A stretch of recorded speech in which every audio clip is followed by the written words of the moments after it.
All right, we're going to talk about and demonstrate a couple movements that we can do after getting done pitching, whether it's in a game or a bullpen setting, and we're looking for a little cool down and to jumpstart that recovery process.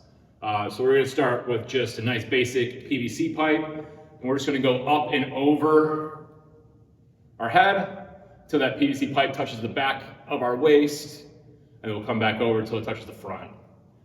We don't want our elbows to be bending while we do this, so we want to get a nice wide grip. I like to kind of just hold onto the PVC pipe with my thumb and my index finger. And while we're doing this, like we have already mentioned, we don't want the elbow to be bending because we're looking for the shoulder to have to go through as large and big of a range of motion as possible. And if I bend one of my arms, my other arm does not have to go through that big range of motion. So we don't want to be bending elbows nice and straight. And so that's our up and over.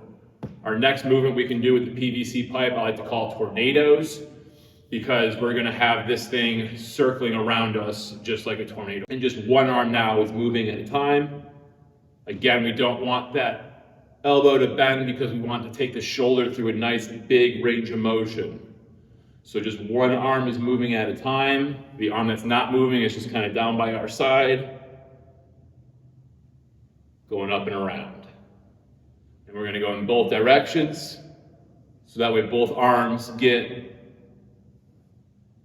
the same movements, the same amount of reps. What you're probably going to notice very quickly is that one arm, your throwing arm, has better range of motion than your non-throwing arm. And this is my non-throwing arm. And that's my throwing arm. All right, so here we are. We're on the ground. We're going to be lying on our stomachs. This PVC pipe is going to be out in front of us, over our head. I'm thinking knuckles are going forward. And I am going to have my head resting into the ground. And now I'm going to, with hands a little bit wider than shoulders, I'm going to pull this thing up, and I'm going to bring it back. Once I feel it touching the backs of my shoulders, I'm going to have it come back out, and I'm going to go back and forward. Keeping this thing nice and high off the ground, and trying to keep those neutral wrists. We don't want the wrists to be curling up. All right.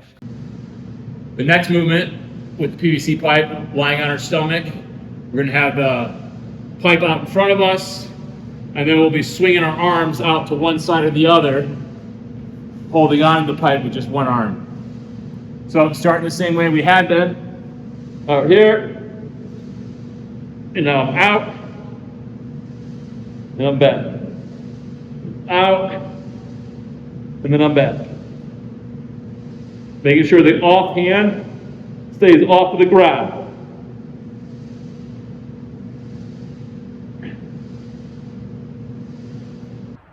Working our external rotation here. We're going to be pulling it back and holding it for 5 seconds and then letting it come back up.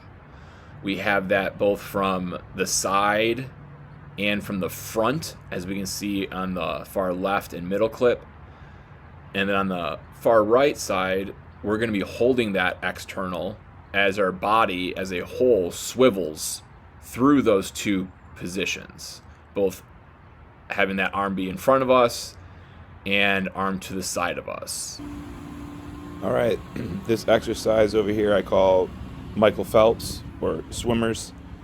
We're just going to kind of recreate somewhat of a swimming motion with our arms to help put our shoulders through a good range of motion.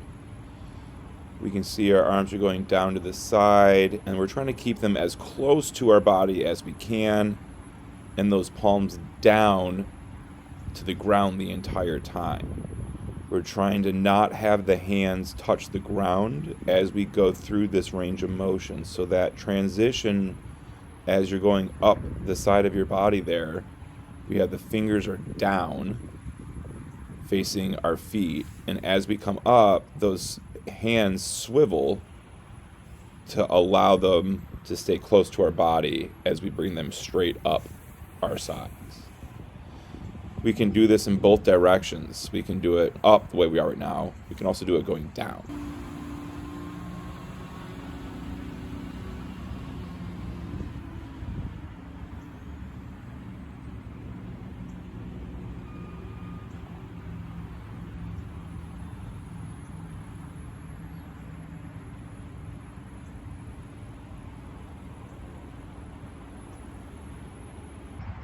Next movement we have here are snow angels. I like to think about trying to keep one of my nails.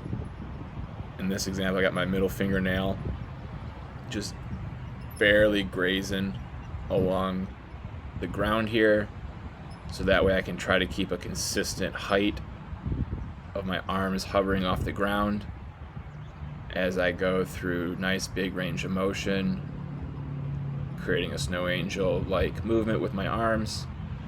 In addition to that, I'm also thinking about my arms being pulled away from the center of my body as far as I can in all directions that I go through this range of motion. So when my arms are over my head, I'm thinking about them being pulled as far over my head as possible. When they're in a Y, being as far pulled in that Y as possible. When they're to the side of me, as far away from one another as possible. Always trying to push those arms as far out as they possibly can, as I try to keep the hands at that same consistent height off the ground, and trying to work as big of range of motion as I possibly can, both up and down.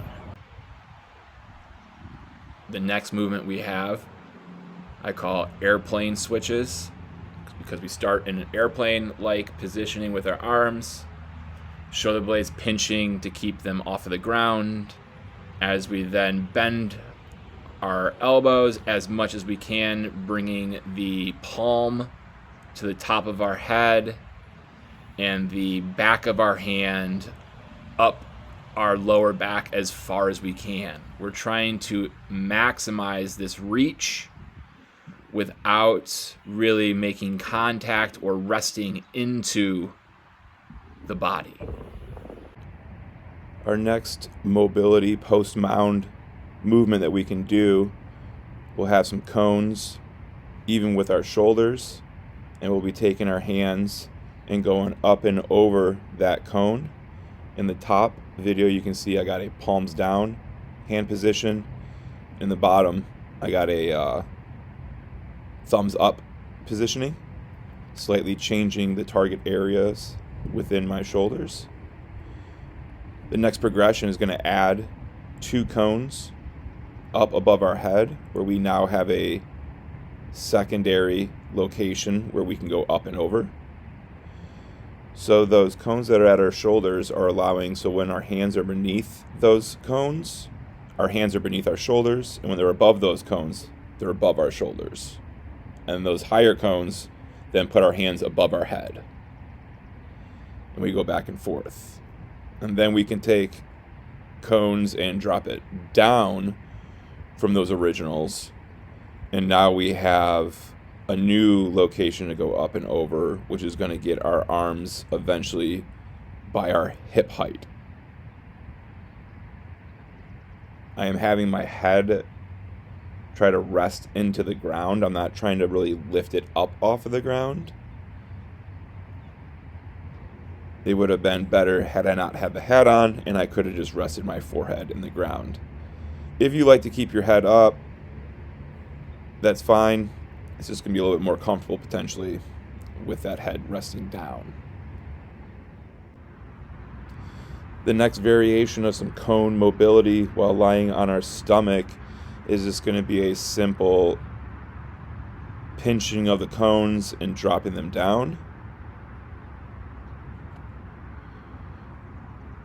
A variation that I've added is, instead of dropping the cone down like I am, I have begun to just keep my arms up at the top and just drop the cones. But if you like to go up and down, you can. Let's just make sure we're not resting those arms in the ground, but we're just touching enough to be able to set it down or to pick it up. taking the cones from your shoulders out above your head and then bringing them back in is a set.